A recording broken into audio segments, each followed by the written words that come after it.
stick with the hawks, but we're going to have a look at a hawk that you could see locally. In fact, this is one of the most common raptors in North America. It's a hawk that I bet almost everybody has already seen in the wild. How many of you have been driving down the road and noticed that big brown football-shaped bird perched on the light post or the sign or the top of the tree? Yeah, a lot of people nodding. That is almost always a red-tailed hawk. So we're going to bring out our red-tailed hawk Gunner. And the reason that red-tailed hawks, whoa, what an entrance. The reason that red-tailed hawks are so common and easy to see is that they're very adaptable. So this is a raptor that can learn really quickly how to live in all these different habitat types across the continent and hunt a wide variety of prey. They are ground hunters, so they really like small mammals, but they take reptiles, large insects, and other birds. And they're pretty versatile. Gunner has a stuffed squirrel that he likes to chase. A little hunting demonstration. Nice job. He got that with his feet. Again, that's how a raptor will catch their prey. Now that's just a stuffed animal, but we tie a piece of meat on there and he thinks it's a lot of fun. It represents prey to him. So we'll give him a minute to enjoy his squirrel down there. So even though red-tailed hawks are a really common, easy to see raptor, their populations are healthy throughout their range, they still face the challenges that all raptors face. It's a really tough lifestyle to have to catch and kill every meal. And it's especially tough when you're young and inexperienced. And Gunner's story really illustrates this. He was a wild red-tailed hawk. He was living in eastern Washington.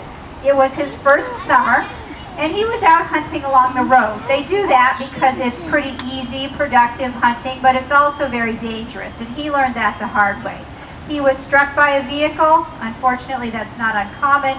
But luckily for him, somebody found him. They got him to a wildlife rehabilitation center near Yakima. She was able to nurse him back to health. But he remained blind in his left eye. So with vision in just one eye, he doesn't have that important depth perception he needs to be a good hunter, so he couldn't be returned to the wild. We happened to be looking for a red-tailed hawk, so he came over to Seattle, and this is his third summer flying with us, and it's been fun to be able to share this really common raptor that all of us can enjoy living in the wild around us. So Roz is going to pick him up, do a little trade for the squirrel, and then she'll walk him along the fence so you can get a close look at him. So that first year is a really steep learning curve for all raptors, and there can actually be up to a 75% mortality rate that first year. And that's really just due to inexperience, which leads to accidents like Gunner had, or plain old starvation, just not being a skilled enough hunter to catch enough food to survive.